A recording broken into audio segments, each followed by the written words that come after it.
शाबाश।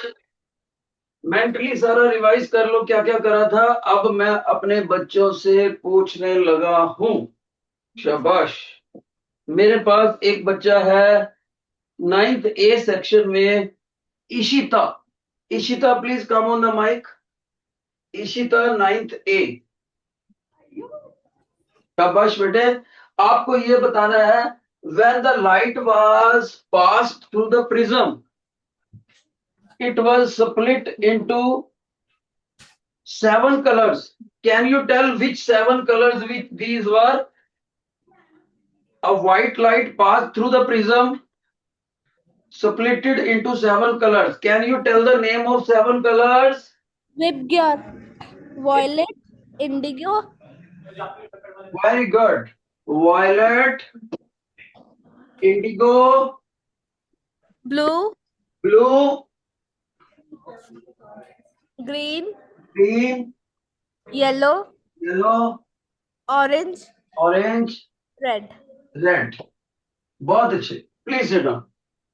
अब देखो टीचर ने ये क्वेश्चन पूछा है क्योंकि टीचर खुद इसमें एक्स्ट्रा चीजें बताना चाहते हैं आपको। So I have written in the bold letters VIBGYOR. What I want to add here.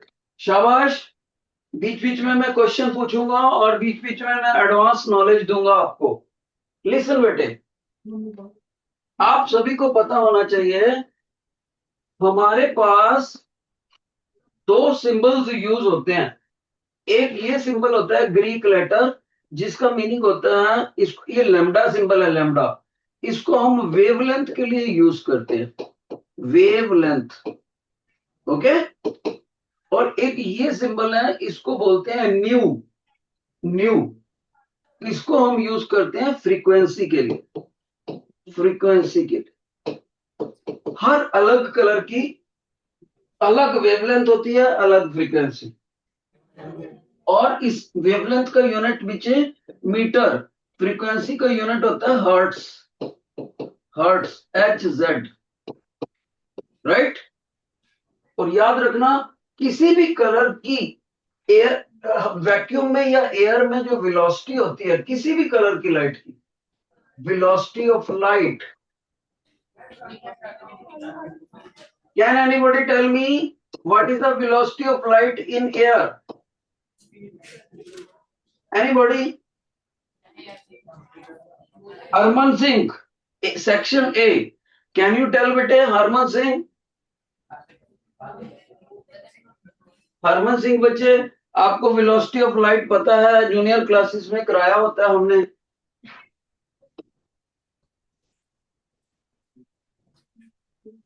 हाँ, not responding. 3 × 10⁻⁸ everybody please note down.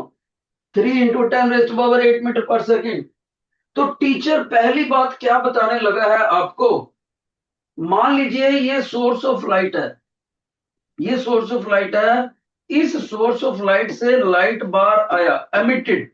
तो ये हो गया क्रेस्ट। कुछ उभरा होता है, उस हाफ साइकिल को बोलते हैं क्रेस्ट। क्या बोलते हैं बेटे? क्रेस्ट। और ये हो गया नीचे वाला सिमेट्रिकली ट्रफ। ट्रफ। अब सभी बच्चे ध्यान से सुन ले। क्रेस्ट की शुरुआत से लेकर ट्रफ के एंड तक ये जो स्ट्रेट लाइन डिस्टेंस बनता है, this is known as wavelength. Lambda is known as wavelength. और ये सभी कलर्स का अलग अलग होता है। दूसरा पॉइंट सुनो, frequency.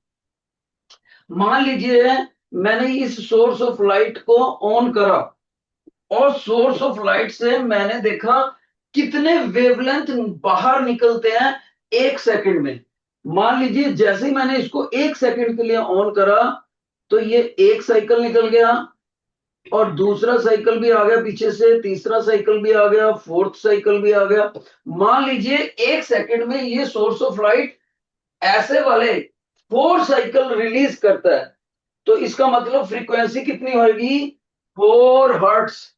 Frequency means number of cycles emitted per second. Okay. Wavelength तो आपको टीचर ने समझा दिया। क्या?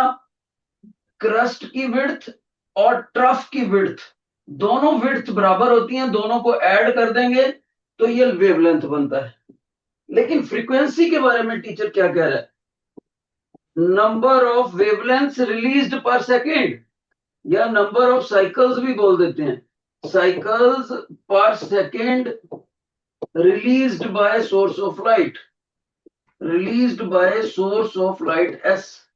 ओके, तो मेरे बच्चों को फ्रीक्वेंसी भी समझ आया, वेवलेंथ भी समझ आया। अब खास बात, ये तीनों चीजें, वेलोसिटी ऑफ लाइट, फ्रीक्वेंसी और वेवलेंथ, ये तीनों आपस में हमेशा इस फार्मूले से लिंक्ड होते हैं। C is equal to nu lambda, note note down कर लो, कम से कम 5 साल काम आएगा ये formula. C is equal to nu lambda, everybody note down, velocity of light is equal to frequency into wavelength. और एक बात सुनोगे सभी बच्चे, शाबाश। और कौन सी बात? जिस तरह से लेंथ को मापने के लिए बड़ी वाली यूनिट होती है किलोमीटर, उससे छोटी यूनिट होती है मीटर, उससे भी छोटी सेंटीमीटर, वगैरह वगैरह, तो इस तरह से लेंथ को मापने की बहुत छोटी यूनिट, बहुत छोटी यूनिट होती है नैनोमीटर। नैनोमीटर, सभी बच्चे ध्यान से सुने, 1 नैनोमीटर इज इक्वल टू 10⁻⁻⁹मीटर। Note down, nanometre is a very small unit, समझदार बच्चे ने लिख लिया होगा। उसकी नोटेशन क्या होती है? nm। और 10⁻⁹ मीटर का मीनिंग क्या होता है बच्चे? 1 को ऐसे फिगर से डिवाइड करना जिसमें 1/9 जीरोस हो। देखो, इस 1 नैनोमीटर का क्या मतलब है? 1 मीटर लेंथ लेकर, 1 मीटर लेंथ सभी बच्चों ने देखा कितनी होती है, उसको डिवाइड करना है किससे? 1 के साथ 9 जीरोस, 1 2 3 4 5 6 7 8 9, ये जितनी भी वैल्यू आएगी उसको 1 नैनोमीटर बोलेंगे। एक और यूनिट भी सभी बच्चे याद रखेंगे, that is also important to remember, उसको बोलते हैं आंगस्ट्रम, ANGSTROM, आंगस्ट्रम। आंगस्ट्रम का सिंबल क्या होता है? कैपिटल A डालकर ऊपर ये छोटा सा सर्कल डालना, और याद रखना है 1 आंगस्ट्रम 10⁻⁻10 मीटर होता है बेटे, -10 मीटर। ओके, नोट कर लो, ये चीजें काम आनी है। और एक बात, अगर इन दोनों में कंपैरिजन करा जाए तो नेचुरली नैनोमीटर बड़ा है, तो आप लिखोगे 1 nanometre is equal to 10 angstrom, 10 angstrom. अब ये जो जितनी भी चीजें टीचर ने साइड साइड पे बताई हैं, वो इसलिए बताई हैं ताकि मैं जो सेंटर में विबग्योर लिखा है उसके बारे में अच्छे से समझा सकूं। ये सारी चीजें साइडों पे हैं, स्पोर्टिंग है, स्पोर्टिंग। मेन चीज मैं अंदर बताने लगा हूं। एवरीबॉडी बी अटेंटिव बेटे, सभी बच्चे ध्यान से सुनेंगे, शाबाश। ये जो लाइट होती है ना, ये एक इलेक्ट्रोमैग्नेटिक वेव है। भगवान जी ने लाइट की नेचर क्या बनाई है? इलेक्ट्रोमैग्नेटिक। तो कोई बच्चा मेरे से पूछता है सर साउंड भी इलेक्ट्रोमैग्नेटिक है? तो teacher says no, sound electromagnetic नहीं है। तो सर लाइट के बिना और भी इलेक्ट्रोमैग्नेटिक वेव्स हो सकती है? हो सकती है, ultraviolet radiation, X rays, gamma rays, बहुत सारी होती है, हीट रेडिएशन, ये सारी ये सारी इलेक्ट्रोमैग्नेटिक रेडिएशन होती है। ठीक है, तो इलेक्ट्रोमैग्नेटिक रेज का भगवान जी ने एक लंबा चौड़ा स्पेक्ट्रम बना रखा है, लंबा चौड़ा स्पेक्ट्रम। ओके, काफी लंबा स्पेक्ट्रम है। तो इस स्पेक्ट्रम में से कुछ पोर्शन, थोड़ा सा स्पेक्ट्रम हमारी आंख को दिखाई देता है। जितना स्पेक्ट्रम भगवान ने हमें देखने, हमारी आंख को देखने की काबिलियत दी है, उस स्पेक्ट्रम को विजिबल रीजन बोलते हैं। उस विजिबल रीजन में ये सारे कलर आते हैं। ओके, शाबाश। तो ये सारे का सारा किसके अंदर आता है बेटे? हम इसको क्या बोलेंगे? visible region of electromagnetic waves spectrum, electromagnetic wave spectrum. ठीक है। और ये विजिबल रीजन भी किसके लिए है? इंसानों के लिए, जानवरों के लिए नहीं है। विजिबल रीजन लिखना पड़ेगा for human I, for human I. Okay. अब सुनो मेन बात। कोई बच्चा बोलता है सर ये जो इलेक्ट्रोमैग्नेटिक वेव्स वायलेट से लेकर रेड तक हमें दिखाई देती है, तो इनकी वेवलेंथ कितनी होती हैं? तो यानी कि मैं आपको विजिबल रीजन की वेवलेंथ बताने लगा हूं। सभी बच्चे याद रखें, वायलेट से रेड की तरफ जाते हुए कलर्स की वेवलेंथ बड़ी होती जाती है, इंक्रीज करती। यानी ये वाली वेवलेंथ क्रस्ट और ट्रफ की लंबाई, दोनों की चौड़ाई सॉरी ऐड करके, तो ये लैम्डा वायलेट के लिए सबसे छोटा होएगा और रेड के लिए सबसे बड़ा होएगा। ओके। तो रेड कलर की वेवलेंथ सबसे मैक्सिमम होती है। तो इसका मेमोरी टूल भी देखो, आर रेड के अंदर ये लैम्डा छुपा हुआ है, गौर से देखो, ये लैम्डा छुपा हुआ है, देखो टीचर बना भी रहा है रेड कलर से। तो इसका मतलब जिस अल्फाबेट में लैम्डा छुपा हुआ है उसका वेवलेंथ मैक्सिमम है। और एक बात सुनो, अगर हम रेड से वायलेट की तरफ आए तो फ्रीक्वेंसी इंक्रीज होती है। रेड से वायलेट की तरफ आए तो फ्रीक्वेंसी इंक्रीज होती है बेटे। और आप देखो वायलेट के अंदर फ्रीक्वेंसी का सिंबल छुपा भी हुआ है, टीचर येलो कलर से दिखा रहे। मेमोरी टूल देखो, न्यू का सिंबल टीचर ने इंग्लिश के वी अल्फाबेट से मर्ज कर दिया। तो देखो जिधर को न्यू का सिंबल है उधर फ्रीक्वेंसी इंक्रीज हो रही है, फ्रीक्वेंसी। और जिधर को रेड कलर का लैम्डा दिख रहा है तो उधर को वेवलेंथ इंक्रीज कर रही। वैसे किसी भी कलर की, मान लो ग्रीन कलर की, आपको वेवलेंथ पता हो तो आप इस फार्मूले में पुट कर दो लैम्डा को। सी सभी कलर्स के लिए फिक्स होता है, 3 × 10⁻⁸ सी की वैल्यू पुट कर दो तो फ्रीक्वेंसी निकल जाएगी इस पर। यानी वेवलेंथ और फ्रीक्वेंसी में से कोई एक चीज पता हो तो दूसरी हम निकाल सकते हैं। इसलिए जब हमने इनका विजिबल रीजन का वेवलेंथ याद करना है तो या तो फ्रीक्वेंसी का याद कर लो या फिर वेवलेंथ का। और मैं भी आपको सिर्फ एक ही बताऊंगा, मैं आपको वेवलेंथ का बताने लगा हूं। ध्यान से सुना, टोटल विजिबल रीजन यहां से यहां तक सबसे कम वेवलेंथ होती है 3800 आंगस्ट्रम, 3800 सबसे कम। और बढ़ते बढ़ते बढ़ते रेड तक जाती है ये 7600 आंगस्ट्रम। ओके। तो अगर नैनोमीटर में लिखना हो तो आपको पता ही है, इस फार्मूले की वजह से टॉप पे लिखा हुआ है। इसको मैं ऐसे भी लिख सकता हूं, कैसे?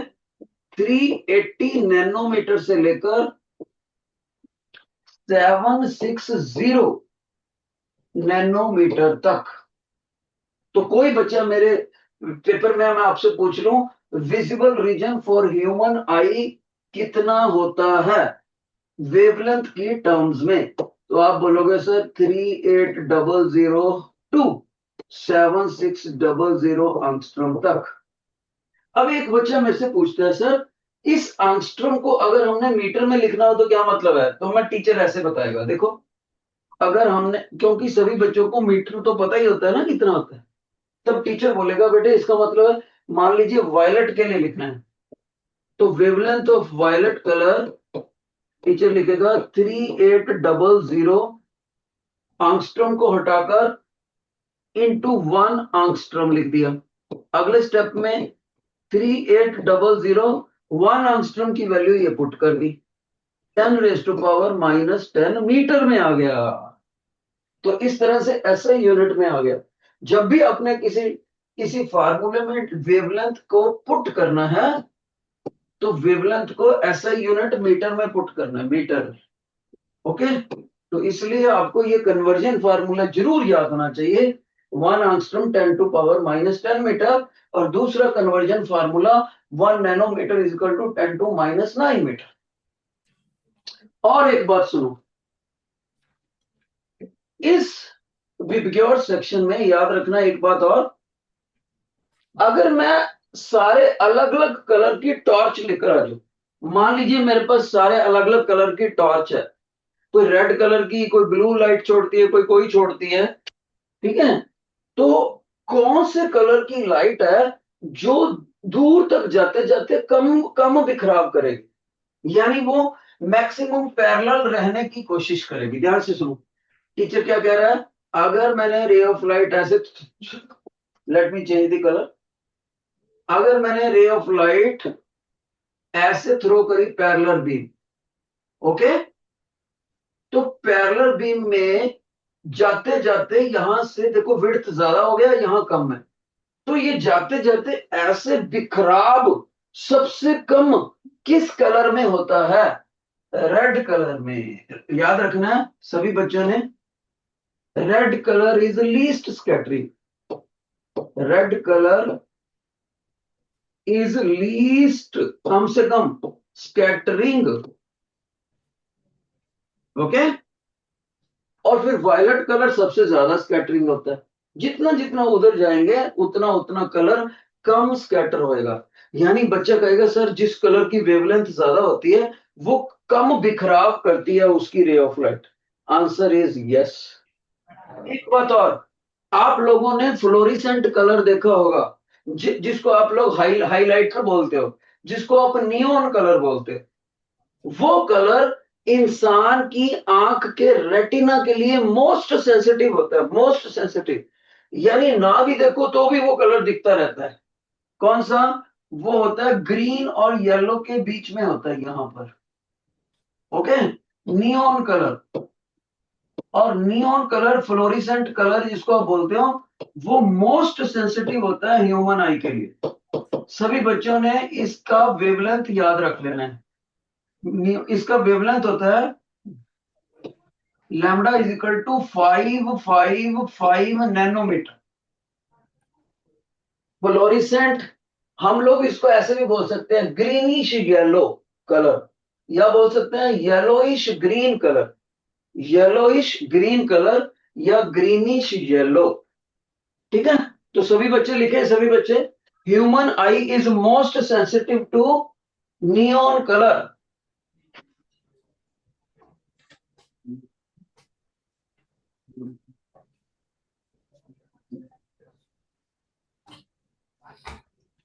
तो मैं आपको ये देखो, ये हमारे इंस्टीट्यूट की जैकेट के ऊपर हमने ये फ्लोरिसेंट कलर ही बना रखा है लगभग।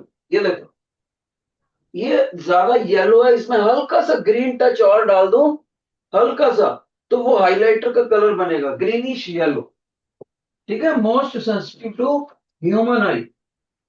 तो विविक्योर सेक्शन की इतनी नॉलेज होना जरूरी था, तभी आपको बाकी क्वेश्चन समझ आएंगे। अब टीचर पूछना चाहते हैं, देखते हैं कौन बच्चा आंसर देता है बेटे। शाबाश। Let me ask a student Preetika, Preetika from section E, 9th E, please come on the mic. Preetika 9th E, please come on the mic.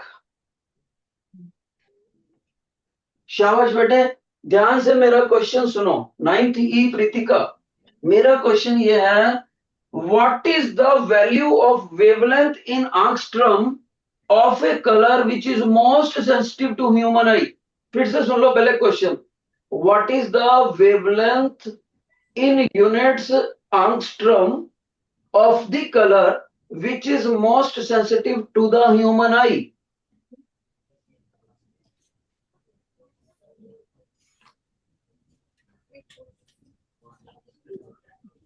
देख लो बेटे, लास्ट पॉइंट बताया फिर भी बच्चा नहीं बता रहा, गड़बड़ है, नहीं सुन रही थी इसका मतलब lecture. Angad Singh 9th A, 9th A Angad Singh, please come on the mic. My question is, what is the wavelength of the color which is most sensitive to the human eye and unit should be angstrom। Sir red.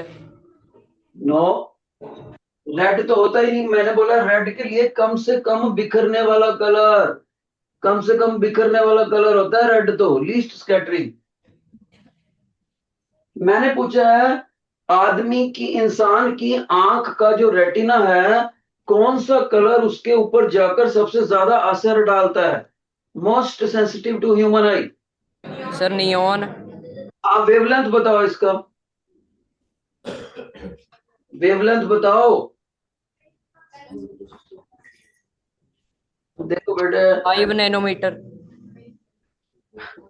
आपको मैं nanometre में पूछा ही नहीं, इसीलिए मैंने पहले बोला था कि यूनिट ध्यान से सुनो। बैठ जाओ, दोनों बच्चों का गलत है, प्लीज सिट डाउन। लेक्चर में अटेंटिव होना होता है बेटे।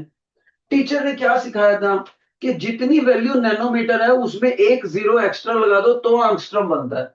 तो आपको आंसर देना चाहिए था lambda is equal to 5550 angstrom is the wavelength to which retina of the human eye is most sensitive. Okay? अब हम एक और क्वेश्चन करते हैं, ध्यान से सुनोगे सभी बच्चे, सभी बच्चे ध्यान से सुनेंगे। इसको मैं मेमोरी में स्टोर करता हूं और इसमें हमने सबसे खास बात ये नोट करी कि रेड कलर सबसे कम बिखरता है। ओके, अब देखो इसको मेमोरी में डाल के हम अगली क्वेश्चन क्या सीखने लगे।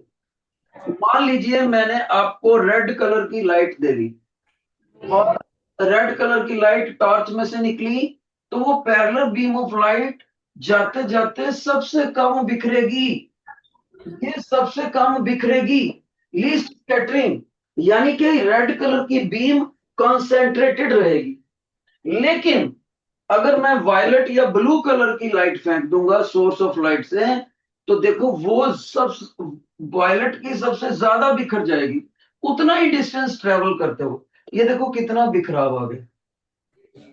और अगर येलो कलर की डालूंगा लाइट, तो वो इन दोनों के मुकाबले कम बिखरेगी। ना ना, रेड से ज्यादा बिखरेगी, ब्लू से कम। एग्रीड? तो टीचर क्या बोलता है, red colour is the least scattering colour. Red colour का लैम्डा कितना होता है, 7600 एंगस्ट्रम, रेड कलर, और ये लीस्ट स्कैटरिंग होता है। तो इसका फायदा क्या है प्रैक्टिकल लाइफ में? अगर रेड कलर लीस्ट स्कैटरिंग है तो इसका फायदा क्या है, ध्यान से सुना। कोई बीम अगर जाते जाते कॉन्सेंट्रेटेड रहेगी, उसका इंटेंसिटी ज्यादा रहेगा, मीनिंग वो गाड़ी ज्यादा रहेगी लाइट। तब उस लाइट को सामने खड़ा हुआ इंसान दूर से भी देख सकता है। Red colour can be seen from the maximum distance away. इसलिए जितने भी डेंजर से लिंक्ड कलर है, खतरे से लिंक्ड कलर है, जहां हम इंसान को रोकना चाहते हैं, वहां हम रेड कलर लगाते हैं।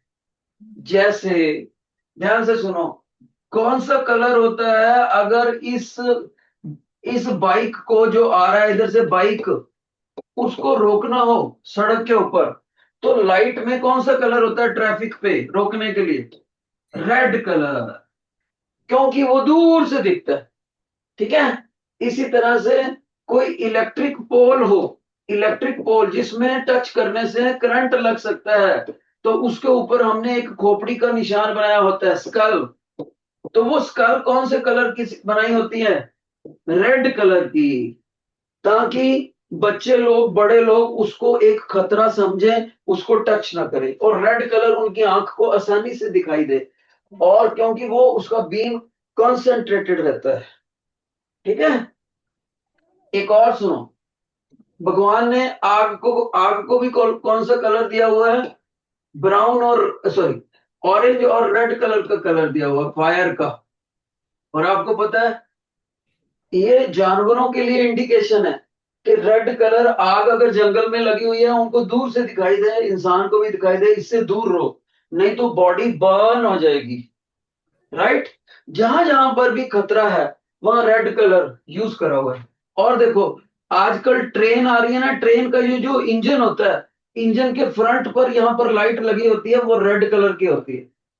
क्योंकि बहुत ज्यादा धुंध है आजकल, मिस्टी डेज है, फॉगी डेज है, तो लोग क्या करते हैं, रेलवे लाइन को क्रॉस करते हैं पैदल। जितना मर्जी समझा लोगे उनको ऐसे नहीं करना, फिर भी वो करते हैं।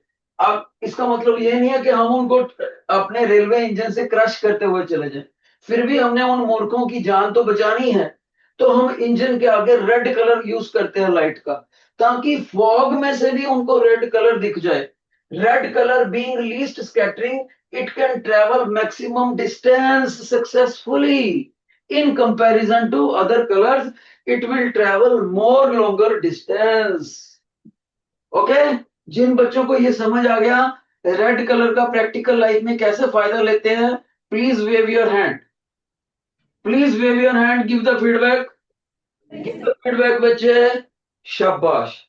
तो सभी बच्चों ने याद रखना है, जितना वेवलेंथ ज्यादा होएगा उतना उस कलर की जागते जागते स्कैटरिंग, उसका बिखराव कम होएगा।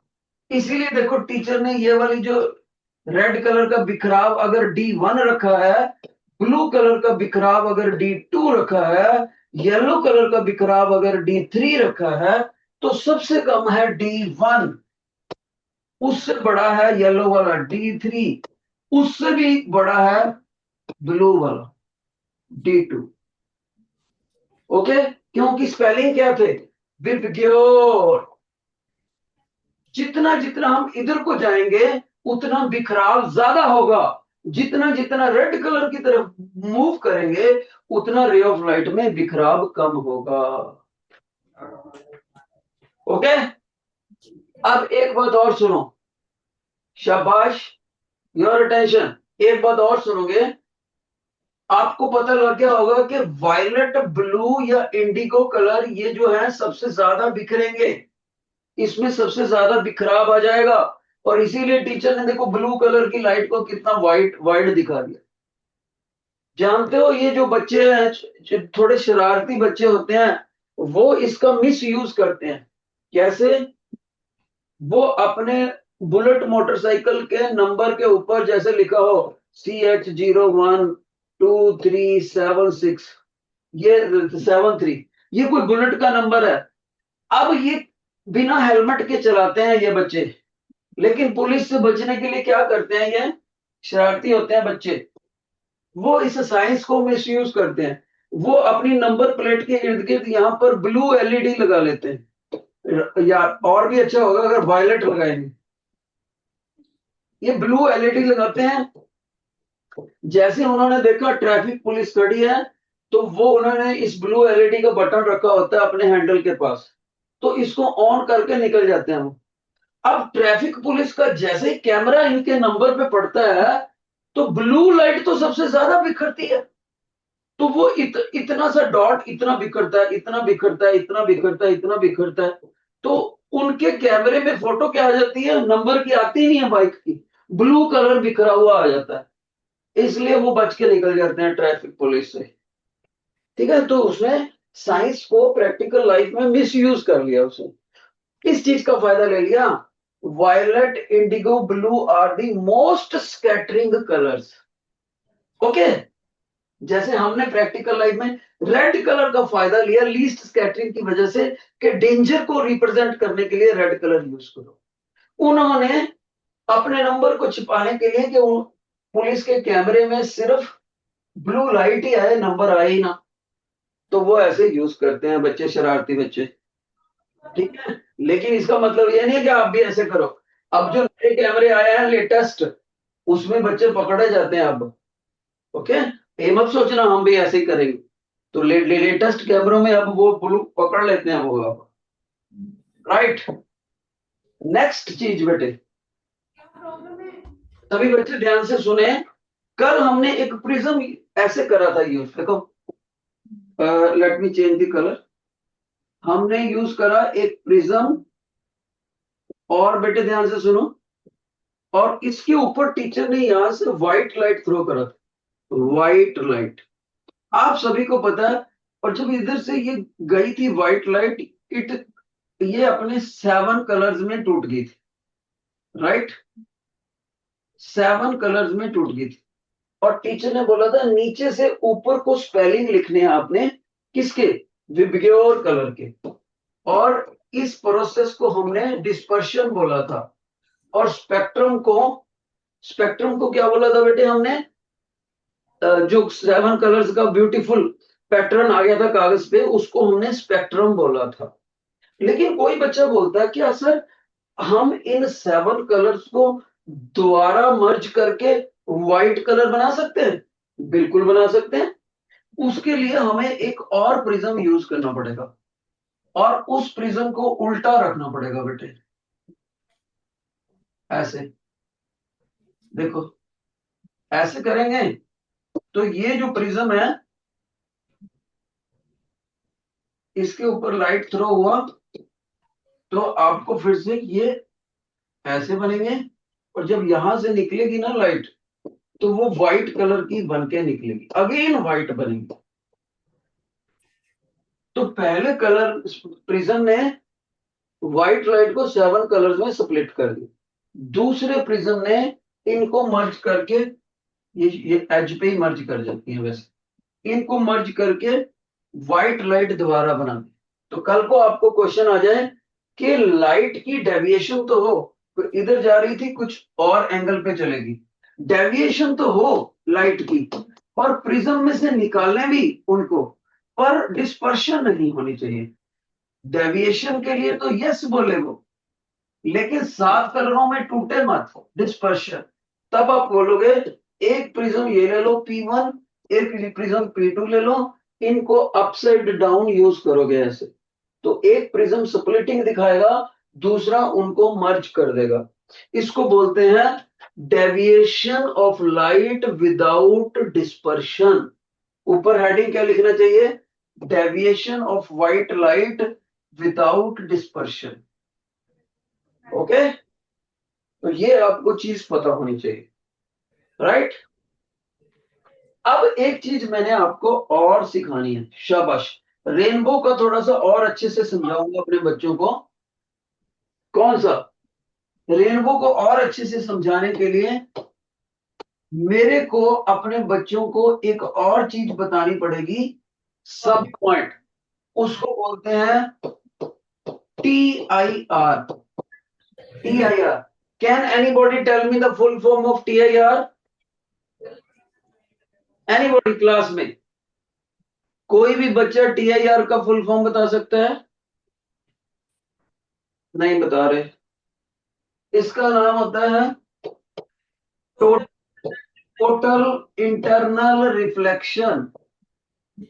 Total internal reflection. हालांकि टीचर ने इसमें रिफ्लेक्शन वर्ड लिखा है, पर इसका रिफ्लेक्शन से कोई लेना देना नहीं। ये है a special case of refraction.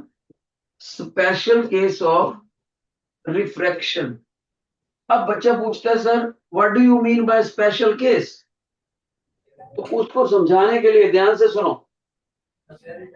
Last time हमने लाइट को रेयरर से डेंसर मीडियम में थ्रो करा था, लेकिन now I am showing the ray of light going from denser to rarer medium. Please be attentive. 3-4 point आएंगे, आपस में इंटरलिंक्ड है। अगर आपने ध्यान से नहीं सुना तो सारे समझ में नहीं आए। फर्स्ट पॉइंट ये हो गया हमारा रिफ्रैक्टिंग एज। क्यों इसको रिफ्रैक्टिंग एज बोलते हैं? क्योंकि एक तरफ रेयरर मीडियम है, एक तरफ डेंसर। जैसे नीचे पानी हो और ऊपर एयर हो। ओके, रे ऑफ लाइट में से मैंने यहां पर एक लाइट थ्रो करा, इस सॉरी ऐसे डेंसर से रेयरर की तरफ थ्रो करा। ये सोर्स ऑफ लाइट रखा हुआ है, और सभी बच्चों को पता है कि अगर यहां टीचर एक वर्टिकल लाइन ड्रा कर रहे हैं तो वो 90 डिग्री एंगल बनाती है रिफ्रैक्टिंग एज के ऊपर, और उसको हम नॉर्मल बोलेंगे। और जिस जगह पर टीचर ने इस वक्त मार्कर रखा हुआ है P पॉइंट पर, उसको बोलते हैं पॉइंट ऑफ इंसिडेंस।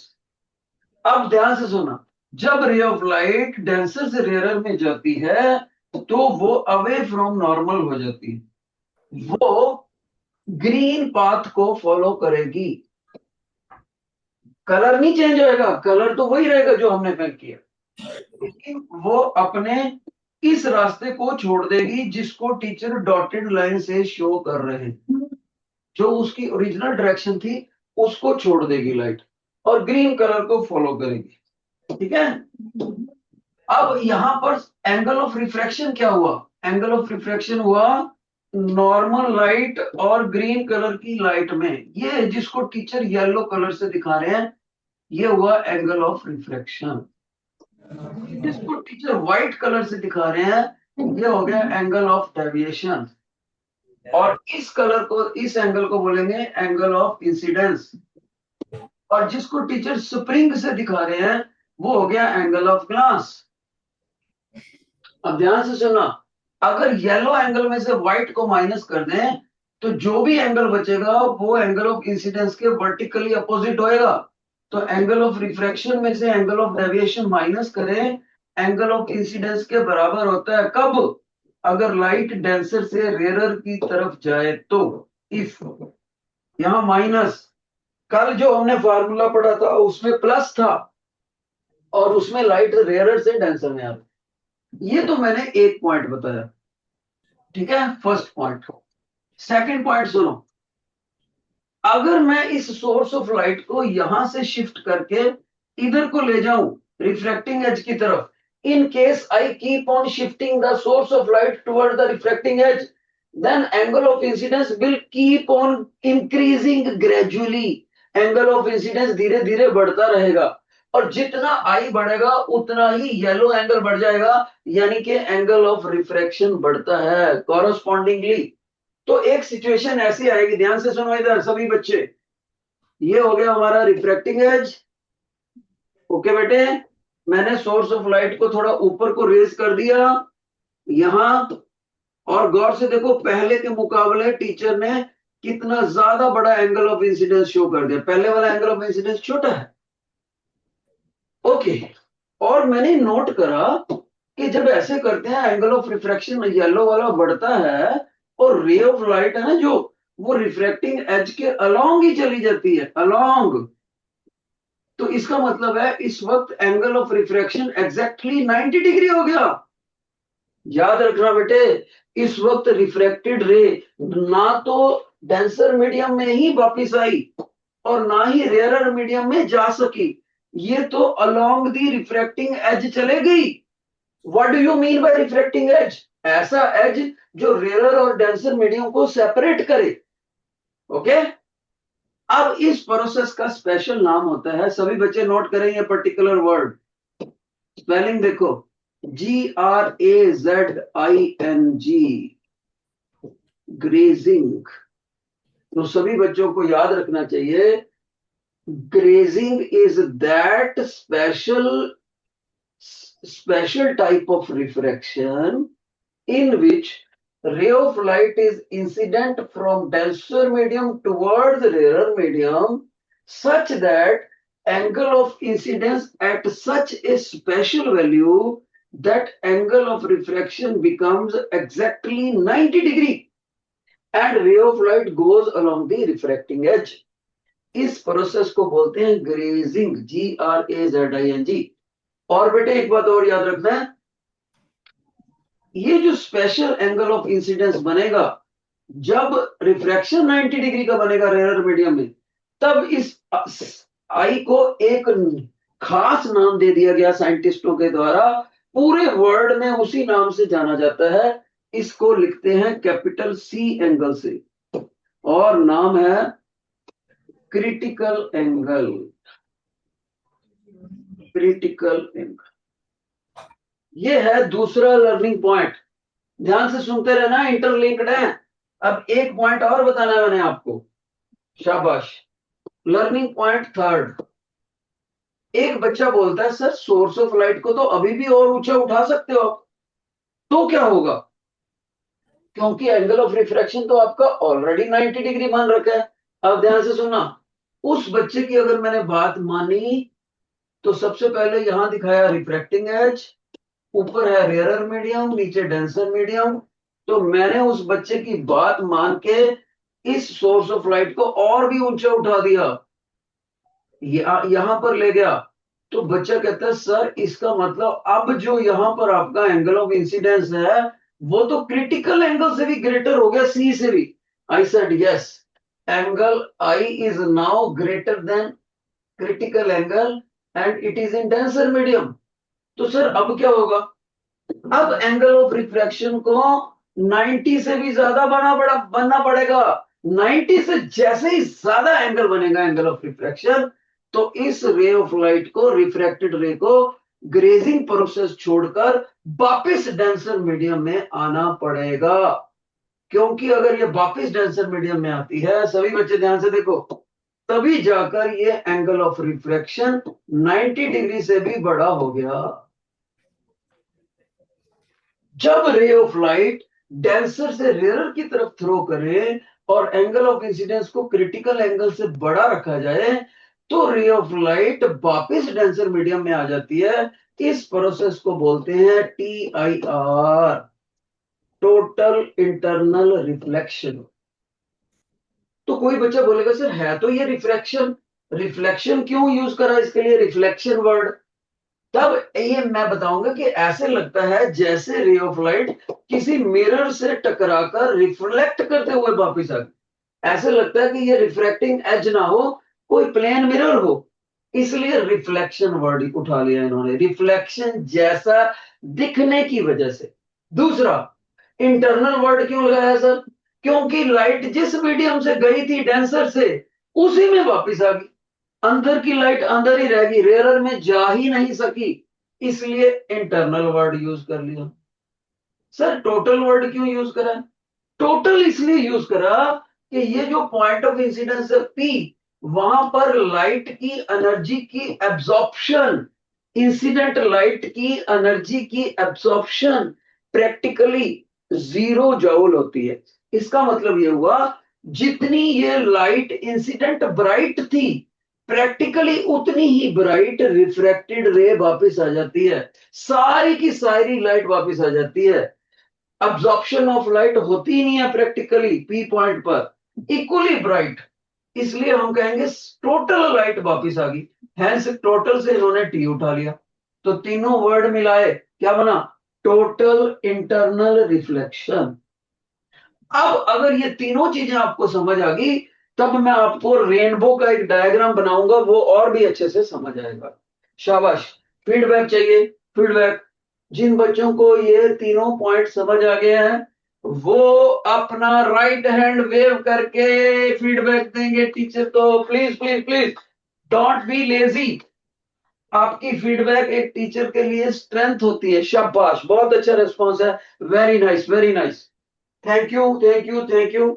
और मेरे को भी गॉड का थैंकफुल होना चाहिए कि उन्होंने मेरे को प्रॉपर वर्ड्स दिए हैं ताकि मैं अपनी नॉलेज को सही शब्दों में प्रोजेक्ट कर सकूं, अपने बच्चों की उम्र की हिसाब से, उनकी वोकेबलरी के हिसाब से बता सकूं। शाबाश।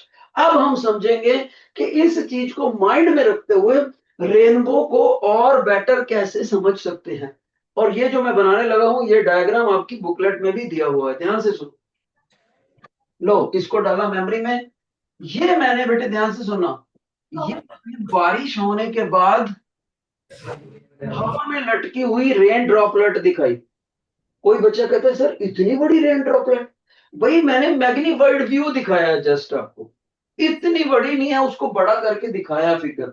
This is what rain droplet hanging in the air after rain stops. बारिश रुक गई है, उसके बाद हवा में लटकी हुई बारिश की छोटी सी बूंदे, ड्रॉपलेट। अब ध्यान से सुना, योर अटेंशन। यहां पर आप खड़े हो अपने घर की छत के ऊपर, लेकिन आपकी बैक साइड पर यहां पर सन है। This is your sun, okay.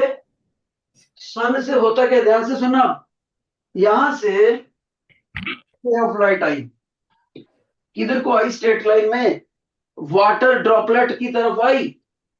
अब टीचर ने देखा कि ये व्हाइट रे ऑफ लाइट बिल्कुल वैसे ही है जैसे हमने व्हाइट रे ऑफ लाइट को प्रिज्म पे थ्रो करा था, ओके। तो प्रिज्म पे थ्रो करने से वो 7 कलर्स में स्प्लिट कर गई थी।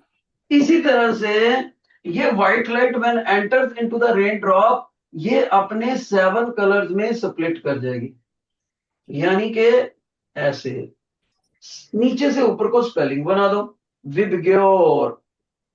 ओके, अब आगे सुनना बेटे, जब यहां पर लाइट डेंसर से रेयर में जाने की कोशिश करेगी, योर अटेंशन, रेन ड्रॉप से हवा में जाने की कोशिश करेगी जब, तो वही वाली चीज आएगी जो हम अभी पढ़ के आए हैं, टोटल इंटरनल रिफ्लेक्शन हो जाएगी।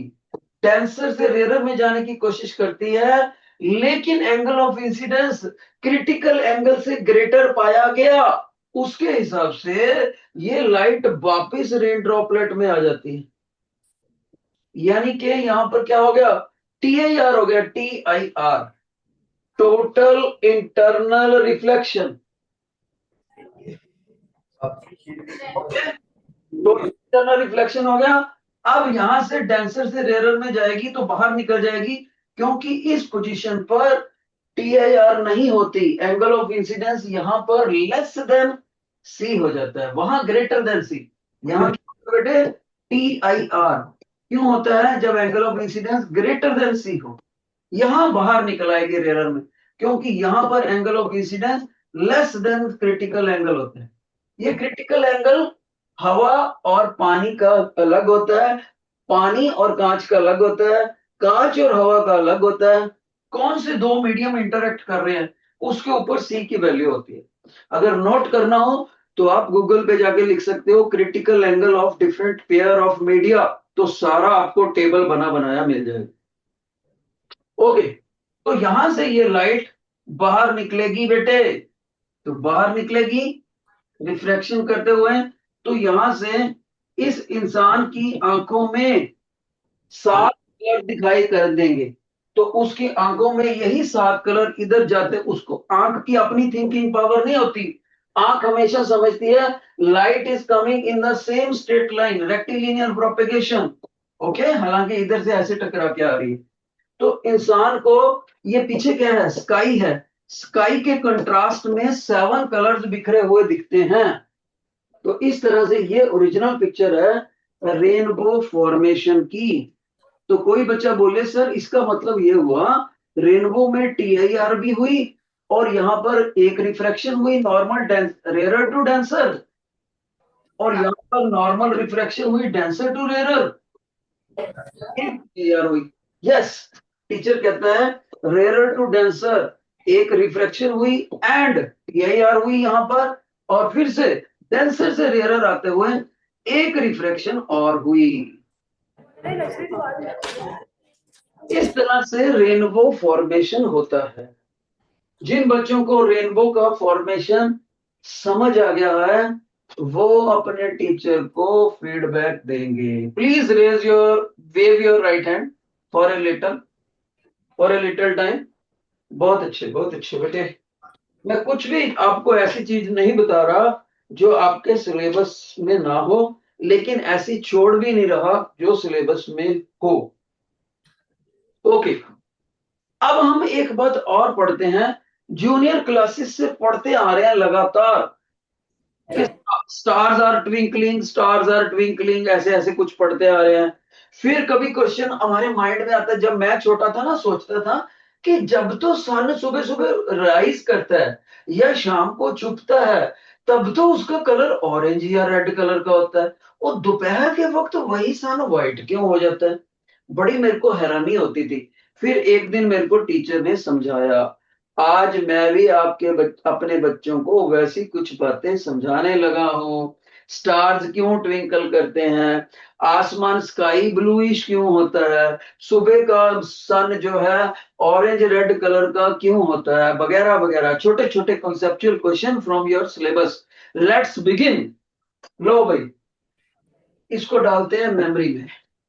शाबाश, ध्यान से सुनना। हम क्या डिस्कस करने लगे हैं, सबसे पहले हम ये डिस्कस करने लगे हैं मॉर्निंग या इवनिंग का सन। मॉर्निंग या इवनिंग का जो सन है वो हमें ऑरेंज रेड कलर का क्यों दिखाई देता है। वही सन आफ्टरनून में हमें व्हाइट दिखाई देता है, व्हाइट। ऐसा क्या बात होगी क्या सन के अंदर कलर चेंज करने की शक्ति है या हमें इल्यूजन होता है? तो सभी बच्चे ध्यान से सुने, आज को पहली बार अच्छे से पता लगेगा बेटे। Yes, any question, any doubt? बेटे आपका आज हमने परमिशन ले रखी है प्रिंसिपल मैम से, आपका लेक्चर हम एक्सटेंड कर सकते हैं। हमारे डायरेक्टर साहब ने ऑलरेडी प्रिंसिपल से बात कर रही है, क्योंकि छुट्टियों से पहले ही आपका लास्ट लेक्चर है। जो भी आपका टेस्ट वगैरह होना है वो मेरे लेक्चर के कंप्लीट होने के बाद ही होना है, and I can extend the time as per need. So please settle down peacefully, बैठ जाओ, शाबाश। ध्यान से सुने, योर अटेंशन।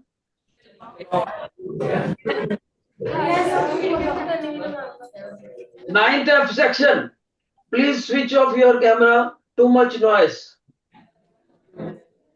बच्चे ध्यान से सुनेंगे, सभी बच्चे ध्यान से सुनेंगे। बेटे एक साइंटिस्ट था जिसका नाम था रेल्फ। उस साइंटिस्ट ने हमें एक फार्मूला दिया, सभी बच्चे ध्यान से सुने। वो फार्मूला क्या था? वो फार्मूला था ये, magnitude of scattering, magnitude of scattering of A coloured light, coloured light किसके द्वारा? Bye medium particles, medium particles.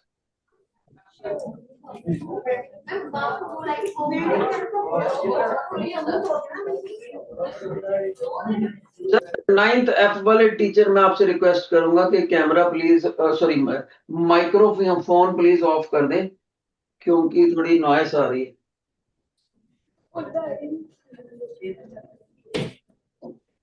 Okay बेटे,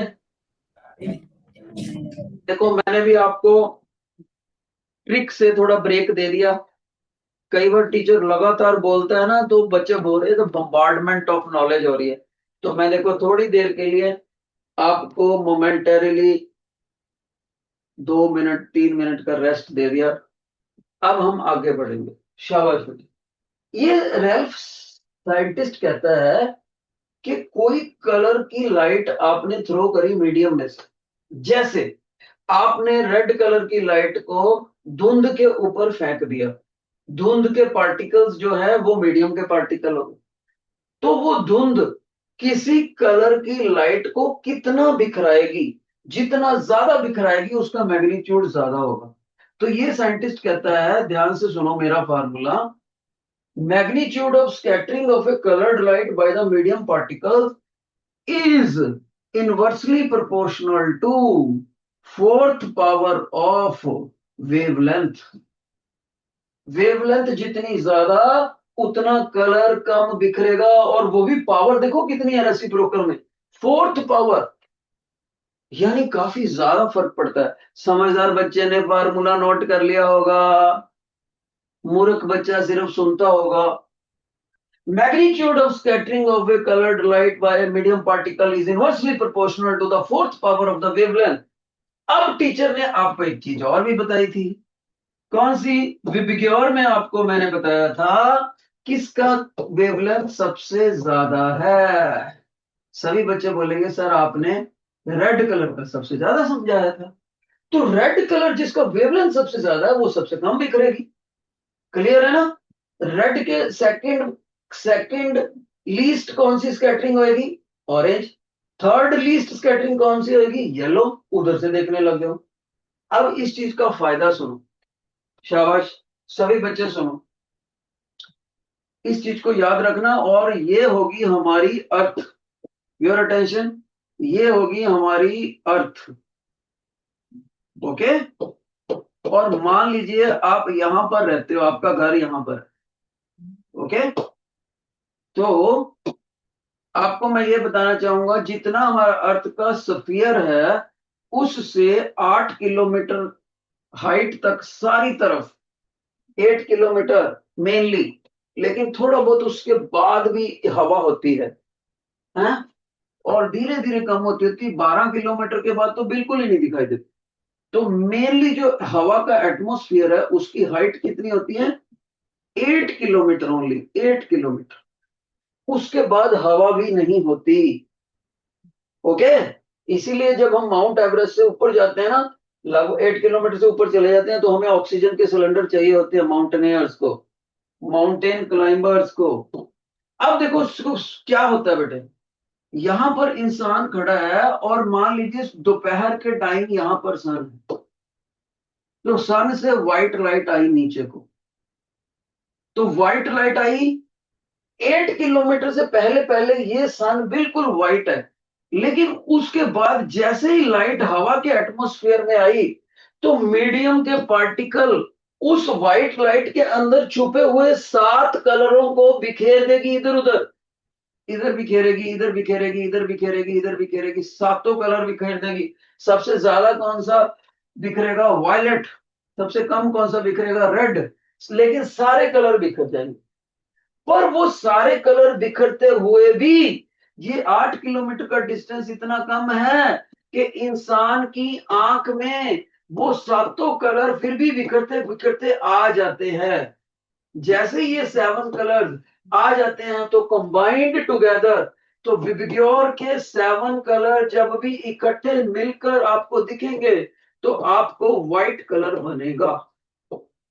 इसलिए दोपहर का सन हमें सफेद दिखाई देता है, आफ्टरनून सन व्हाइट। एक बच्चे ने मेरे से पूछा, सर आपके पास क्या प्रूफ है कि ये 7 कलर जब मिक्स हो जाएंगे तो व्हाइट लाइट बनेगी? मैंने उसको याद कराया, छोटी क्लासों में आप एक एक्सपेरिमेंट करते थे, न्यूटन डिस्क वाला। किसी को ना याद हो तो मैं बताता हूं। मेरे पास एक बुलेट मोटरसाइकिल है, उसका जो व्हील है, उसका व्हील कवर मैंने प्लास्टिक का बना रखा है, उसमें मैंने 7 कलर बना रखे, विबग्योर वाले 7 कलर बनाए हुए हैं बेटे। जैसे ही मेरा बाइक खड़ा होता है तो लोगों को 7 कलर दिखाई देते हैं। जैसे ही मैं अपने बाइक को स्टार्ट करके चलता हूं तो ये सातों कलर उनकी आंखों में मिक्स होकर मिलते हैं। उनको लगता है मेरे बाइक का जो व्हील कवर है वो व्हाइट कलर का है। तो 7 कलर्स, इसी को न्यूटन डिस्क बोलते हैं, न्यूटन डिस्क। जैसे ही मेरा बाइक दोबारा से स्लो होएगा उनको 7 कलर दोबारा दिखेंगे। है हो, ये तो प्रूफ हो गया कि सातों कलर उसको जब मिक्स होंगे बिखरने के बावजूद आंख में चले जाएंगे ऑब्जर्वर के, तो व्हाइट दिखेगा आफ्टरनून सन। लेकिन बेटे मॉर्निंग में क्या हो जाता है? ध्यान से सुनो, मॉर्निंग में क्या होता है? तो मॉर्निंग के लिए मैं आपको इधर दिखाता हूं। ये अर्थ का कर्वेचर है और जैसे ही सन यहां निकलेगा, यहां, लेट मी टेल यू, यहां सन होएगा तो उसको दिखाई देना शुरू कर देगा। आप ध्यान से सुनना मेरी बात बेटे, बहुत इंपॉर्टेंट है। यहां पर कितना डिस्टेंस कवर करा था लाइट ने दोपहर के बाद? 8 किलोमीटर। लेकिन मॉर्निंग के वक्त गौर से देखो कितना लंबा डिस्टेंस ट्रेवल करा उसने इंसान की आंख में आते हुए। हवा में से कटते हुए लाइट कितना डिस्टेंस कवर करती है हवा के अंदर अंदर? 8 किलोमीटर से कहीं ज्यादा, लगभग 3 गुना। लेट मी टेल यू, ये वाला डिस्टेंस होता है, डी लिख दूं अगर मैं, 21 किलोमीटर, 21 किलोमीटर। पहले कितना था? ओनली 8 किलोमीटर, लगभग 3 गुना। तो उससे क्या हो गया? फिर क्या हो गया? अब यहां से ही कलर बिखरने शुरू हो जाएंगे। कौन से? ये सारे कलर बिखरेंगे, वायलेट, इंडिगो, ब्लू वगैरह वगैरह वगैरह वगैरह, बिखरते बिखरते बिखरते बिखरते जितना कलर बिखरता जाएगा उतना लाइट कम पहुंचेगी आंख के अंदर। तो 21 किलोमीटर डिस्टेंस में ये सारे कलर बिखर जाते हैं, येलो तक, वायलेट से लेकर येलो तक, ये इतने बिखर जाते हैं कि वो बहुत डिम हो जाते हैं। फिर भी 2 कलर हमारी आंखों में कामयाबी से पहुंच जाते हैं, ऑरेंज और रेड। यही क्यों पहुंचते हैं? क्योंकि इनकी वेवलेंथ ज्यादा है। जिसकी वेवलेंथ ज्यादा होती है उसकी स्कैटरिंग कम होती है, रैल्फ साइंटिस्ट ने बताया था। इसका मतलब ये हुआ कि जब यहां से यहां तक सुबह वाली लाइट पहुंचेगी तो इस ऑब्जर्वर की आंख तक सिर्फ ऑरेंज कलर और रेड कलर ही कामयाबी से पहुंचते हैं बिखरने के बावजूद। बाकी कलर बिखरते बिखरते हवा के अंदर ही एब्जॉर्ब हो जाते हैं, वो सक्सेसफुली नहीं पहुंच पाते ऑब्जर्वर की आंखों तक। इसलिए मॉर्निंग का सन भी व्हाइट ही होता है, आफ्टरनून का भी व्हाइट होता है, लेकिन हमारे अर्थ के एटमोस्फियर की वजह से एक तरफ 21 किलोमीटर डिस्टेंस कवर करना है, एक तरफ 8 किलोमीटर डिस्टेंस कवर करना है, तो 21 किलोमीटर बहुत ज्यादा है, सिर्फ रेड और ऑरेंज ही ऑब्जर्वर की आंखों तक पहुंच पाते हैं। That is why we can say morning sun and evening sun are orange red in colour, whereas afternoon sun is white in color। जिन बच्चों को ये समझ आ गई है चीज, please wave your right hand, please wave your feedback जरूरी है बेटे। देखो देखो मैं इतना लगातार बोलता हूं, आप हाँ शाबाश, बहुत अच्छा रेस्पॉन्स है। 9th D में फर्स्ट बेंच को छोड़कर बाकी सभी बच्चों ने बोला यस में। Okay good job. अब एक क्वेश्चन और सुन। एक बच्चा बोलता है सर जो हमारा आसमान है ना वो ब्लूइश क्यों दिखता है, ब्लूइश। ब्लू और ब्लूइश में क्या फर्क है। ब्लू कलर में अगर व्हाइट कलर मिक्स कर दिया जाए, ब्लू कलर में अगर व्हाइट कलर मिक्स कर दिया जाए तो ब्लूइश होता है। येलो कलर में अगर व्हाइट मिक्स कर दिया जाए तो वो येलोइश होता है। Got it. अब सुनो, तो उसका टीचर क्या जवाब देते हैं। टीचर बोलेंगे बेटे जब मैंने आपको सिखाया था विबग्योर तो मेरे को यह बताओ वेवलेंथ किस तरफ कम होती है।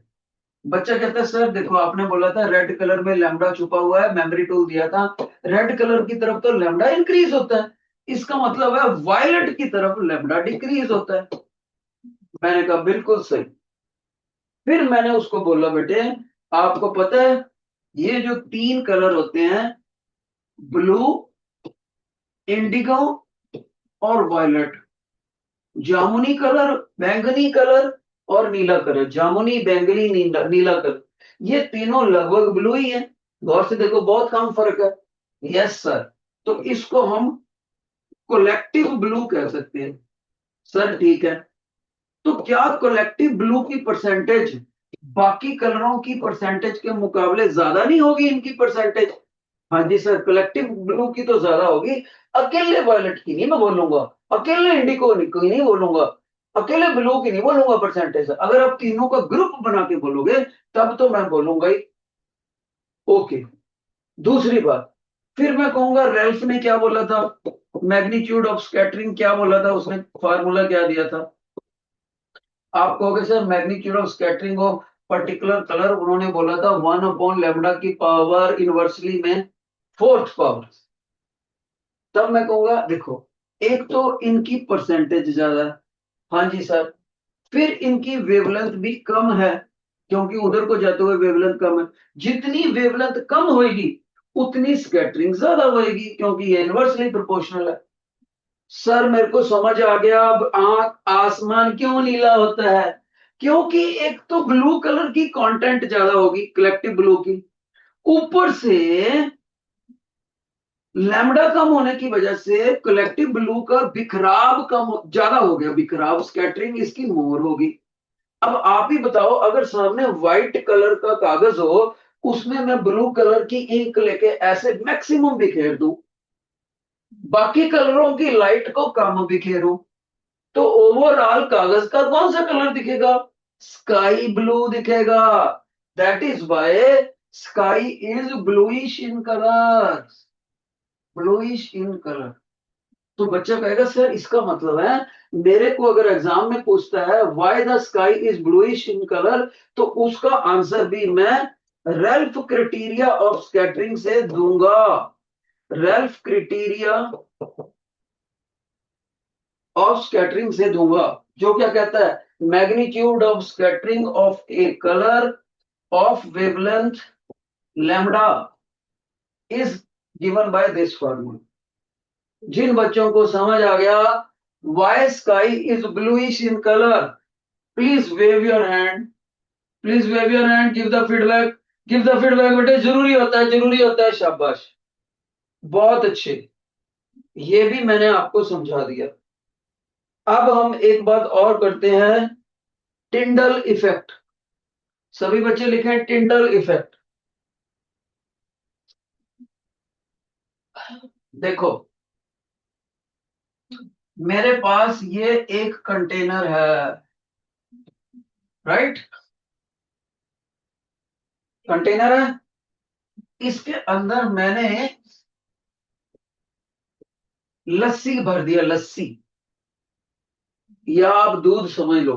ओके, दूध की भी क्वालिटीज होती हैं, एक गाढ़े वाला दूध होता है, एक सेपरेटेड दूध होता है ना, तो जो सबसे सस्ते वाला दूध है वो भर दिया, चलो।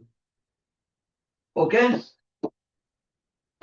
और यहां से मैंने लाइट थ्रो करी, ये टॉर्च है, ऑन कर दिया सब, लाइट का बीम ऐसे गया, और इसके अंदर जाते हुए लाइट की बीम की प्रॉपर स्कैटरिंग हमें दिखाई देती, प्रॉपर स्कैटरिंग। आप घर जाके इसको कर भी सकते हो, कांच का गिलास लेना है, उसमें मिल्क डाला, आपको इसके अंदर लाइट की बीम की प्रॉपर स्कैटरिंग दिखेगी, ठीक है। इस यानी scattering of light by the particles of the medium, पीछे इसके कौन सा फार्मूला काम करेगा, वही रेल्फ क्राइटेरिया वाला जो मैंने अभी लिखा था, 1/λ⁴। इस प्रोसेस को पहली बार इस साइंटिस्ट ने नोट करा था, इसीलिए इसका नाम पड़ता है टिंडल इफेक्ट। टिंडल इफेक्ट, तो Tyndall effect is based on the scattering of light by the medium particles. To perform this experiment, put the milk into the glass and switch on the torch of the light. You will easily see how the light beam is being scattered in different directions by the medium particles. ठीक है, अब एक बात सीखते हैं हम, stars कैसे twinkle करते हैं। स्टार्स आर ट्विंकलिंग, ये आपने देखा होगा कि जो बोलता है हमारे जो सितारे हैं, जो तारे हैं, वो टिमटिमाते हैं, और प्लैनेट्स नहीं टिमटिमाते। इसका अच्छे तरीके से वाय समझते हैं। एनीबॉडी इन द क्लास, अपनी अपनी क्लास के ब्राइटेस्ट बच्चे को खड़ा करो और कोशिश करो बताने की। कोई बच्चा बता सकता है why stars are twinkling, anybody?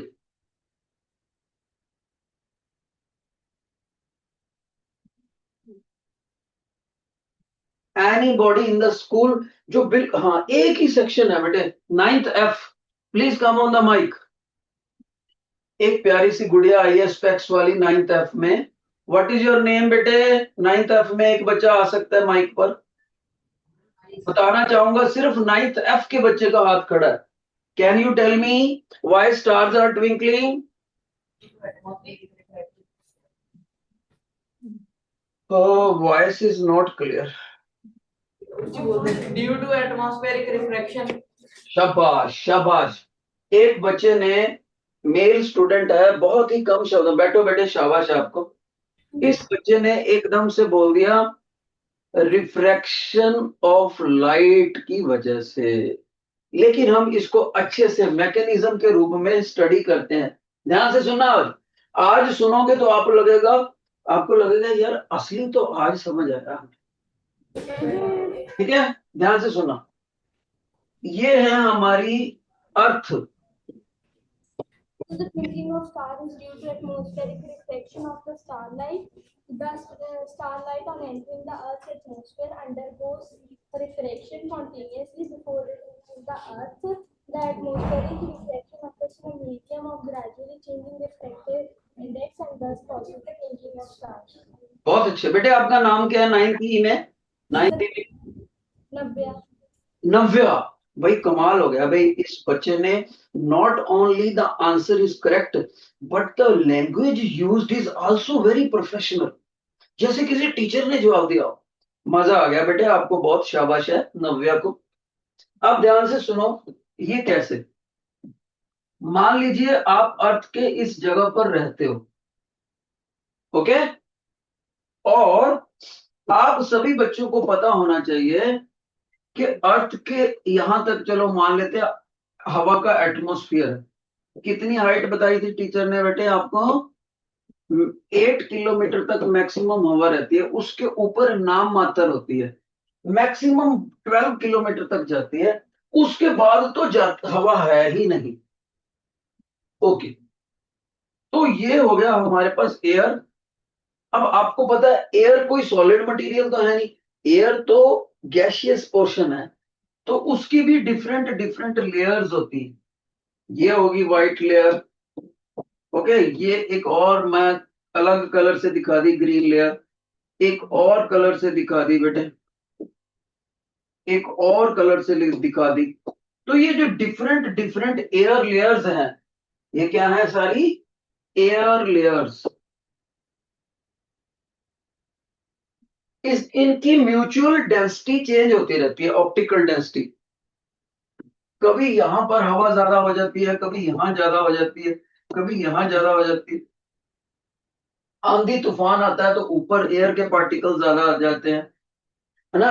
आंधी तूफान टिका हुआ है तो कहीं और एयर के पार्टिकल ज्यादा होते हैं। यानी इन एयर्स का पता नहीं लगता कौन सी एयर लेयर कब रेयरर बन जाए, कब डेंसर मीडियम बन जाए, कब रेयरर मीडियम बन जाए, कब डेंसर मीडियम बन जाए, कब मोर डेंसर बन जाए, कब मोर रेयरर बन जाए, राइट। उससे क्या होएगा? अब ध्यान से सुनो, अब हम ऊपर एक स्टार दिखाते हैं। ये लो जी स्टार। आपको पता है stars are self luminous objects, उनकी अपनी लाइट होती है। तो स्टार से ये लाइट आई आई आई आई आई आई आई यहां तक पहुंची। अगर ये लड़का जमीन पर ना खड़ा होकर 8 किलोमीटर बाहर आकर खड़ा हो जाए एटमॉस्फेयर पर, एरोप्लेन की छत पर, तब इसको ये स्टार बिल्कुल भी ट्विंकल करता हुआ नहीं दिखाई देगा।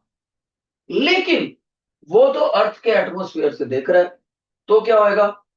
ये लाइट आई, हो सकता है ये रेयरर से डेंसर मीडियम में आए तो इधर को मुड़ गई, फिर हो सकता है डेंसर से रेयरर में इधर को मुड़ गई, रिफ्रैक्शन होगी बार बार, फिर हो सकता है डिफरेंस, देन फिर इधर को चलेगी। ऐसे ऐसे मल्टीपल एयर लेयर्स होने की वजह से, एयर लेयर्स की डेंसिटीज अलग अलग होने की वजह से मल्टीपल रिफ्रैक्शंस होती हैं, तब इंसान की आंख में आती है लाइट। मान लीजिए इसी तरह से ये रे ऑफ लाइट ऐसे रिफ्रैक्ट होती हुई हुई हुई यहां तक आई पहली बार, तो आपको पता है इंसान की आंख जो होती है ना, वो तो ये सोचती है लाइट हमेशा स्ट्रेट लाइन में आए। अगर लाइट यहां से टिल्टेड पोजीशन में आई तो उसको लगेगा, आंख को लगेगा स्टार यहां पर है, जबकि स्टार तो इधर था। असली में स्टार किधर था? थोड़ा हट के था। असली में तो स्टार वाइट पोजीशन पर था। तो क्योंकि आंख में लाइट इधर से ऐसे आई है तो आंख सोचती है इधर को स्ट्रेट लाइन है, थोड़ा उधर सोचती है। फिर थोड़ी देर बाद एयर की डेंसिटी चेंज होती है, लाइट मान लो इधर से आ गई, जैसे टीचर ने ये दिखा दी रेड कलर से, इधर से आई तो आंख सोचती है लाइट स्टार इधर को है, तो वो इधर सोचने लग जाती है। तो असली में स्टार की पोजीशन है व्हाइट, लेकिन आंख के अंदर लाइट की एंट्री की डायरेक्शन वेरी करती रहती है रिफ्रैक्शंस की वजह से। तो आंख कभी सोचती है स्टार थोड़ा सा इधर है, थोड़ा सा इधर है, थोड़ा सा इधर है, थोड़ा, तो आंख को स्टार्स की जल्दी जल्दी जल्दी जल्दी चेंज होती हुई पोजीशन दिखती है। तो जल्दी जल्दी वही स्टार की बाउंड्री की पोजीशन चेंज होती दिखती है। उसको स्टार को लगता है, उस आंख को लगता है stars are twinkling in nature, वो टिमटिमा रहे हैं। असली में स्टार से ट्विंकल नहीं करते, बल्कि स्टार से आ रही लाइट की डायरेक्शन जो आंख में एंटर करे आखिरी मौके पर, वो चेंज होती रहती है। 8 किलोमीटर से पहले तो वो भी चेंज नहीं होती, सेम स्ट्रेट लाइन में आती है, फिर रिफ्रैक्शन होती है। राइट। इसीलिए टीचर कह रहा है कि अगर बंदा अर्थ के सरफेस से निकल के 8 किलोमीटर बाहर आ जाए और वहां से स्टार को देखे, तो क्योंकि वहां तो एटमोस्फियर है ही नहीं, तो इसलिए सेम स्ट्रेट लाइन में आंख में लाइट जाएगी, तब उसको स्टार्स ट्विंकल करते हुए नहीं दिखाई देंगे। अगर वो अर्थ के एटमोस्फियर पर खड़ेगा तो due to different directions of the entry of the ray of light, person को इस स्टार की पोजीशन हिलती हिलती लगेगी, कभी इधर कभी इधर कभी इधर। इन दूसरे शब्दों में स्टार्स जगबुझ करते दिखेंगे, और हम कहते हैं टिमटिमाते हैं, ट्विंकल करते हैं। जिन बच्चों को why the stars are twinkling समझ आ गया है, वो please wave your hand, please wave your hand. शाबाश, feedback feedback. Okay okay, good good job. और देखिए बेटे, कौन सा ऐसा पोर्शन है जो मैंने अपने बच्चों को एनसीईआरटी की बुक के मुताबिक नहीं कराया, बल्कि इससे ज्यादा ही कराया। ओके, अब मेरे को आखिर में थोड़ा सा काम और एक्सटेंड करना है। शाबाश, क्योंकि आपका ये इंटरेक्शन, फिर अगला इंटरेक्शन बड़ी देर बाद होएगा। बेटे मैं 2 क्वेश्चन पूछूंगा, चलो एक एक क्वेश्चन ही पूछूंगा सभी से। इतने सारे सेक्शन हैं, सारे सेक्शनों में से एक एक क्वेश्चन पूछना है, वो भी बच्चा बुलाकर। देखते हैं कौन बच्चा कौन सी क्लास नंबर लेकर जाती है। सबसे पहले जी सेक्शन में एक बच्चा है, mister Vansh. Please come on the mic, mister वंश।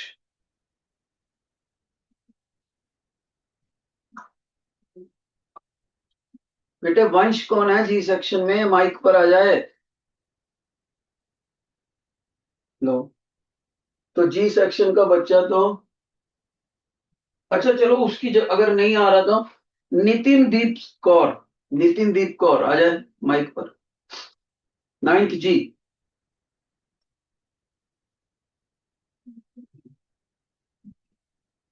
शाबाश, एक क्वेश्चन, ओनली एक क्वेश्चन, वो आपकी क्लास की परफॉर्मेंस मानी जाएगी जो भी ये बच्चा जवाब दे। Nitin Deep Kaur not coming on the mic. आगे आगे बेटे, आपको ये बताना है नितिन दीप कौर को, कौन से कलर को टीचर ने बोला था most sensitive to the human eye. शाबाश, उसने अच्छे से बता दिया, नियोन कलर।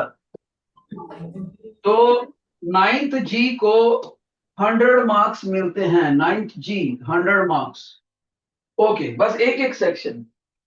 मेरे को 9th एफ में एक बच्चा है तेजस्वी, 9th एफ में Tejaswi, please come on the mic.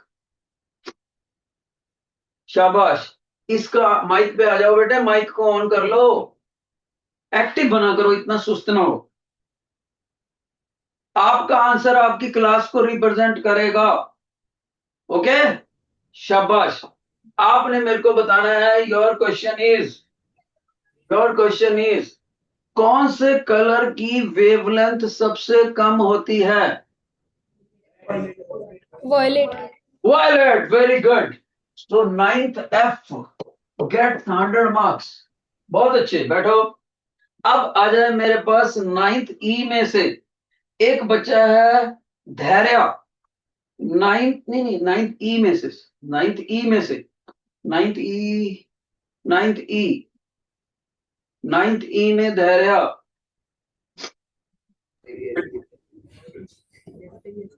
बेटे धैर्य, आपका क्वेश्चन, आपका परफॉर्मेंस, क्लास का परफॉर्मेंस काउंट होगा, ध्यान से सुनना। धैर्य, योर क्वेश्चन, विजिबल रीजन की वेवलेंथ का रेंज क्या था। What is the range of the visible region of electromagnetic waves जो इंसान की आंख को दिखाई देते हैं। Nanometer to 760 nanometer. लास्ट वाला तो ठीक है, शुरुआत में कितना बोला, 380 नैनोमीटर टू। 760.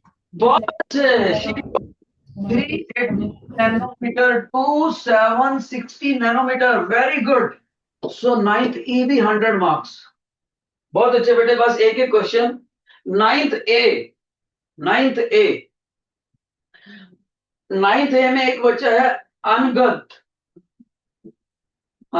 अंगद है शायद. Please come on the mic.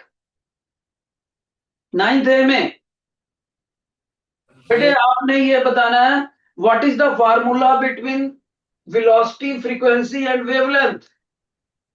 Velocity, frequency and wavelength of light. What is the mutual formula?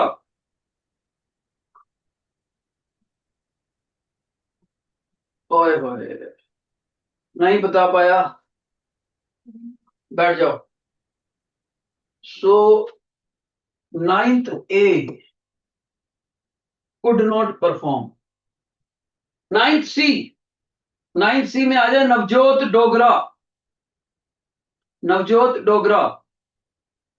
Shah copy क्यों लेकर आ रहे हो भैया साथ में? ये क्या बात हुई?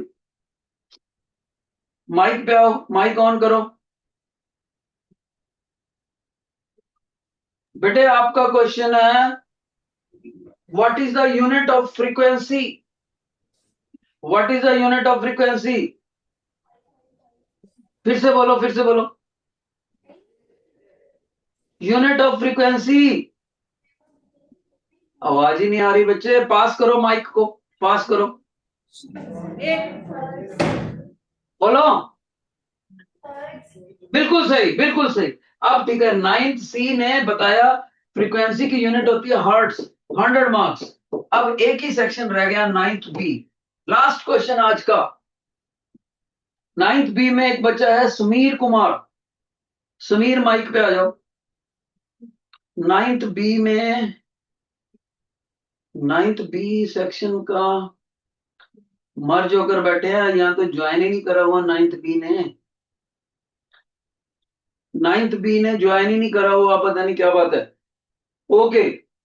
सो बच्चे आज आपका मैंने ऑप्टिक्स कवर कर दिया. जिनको आज का लेक्चर समझ आया लास्ट में फीडबैक देंगे बाय वेविंग योर हैंड.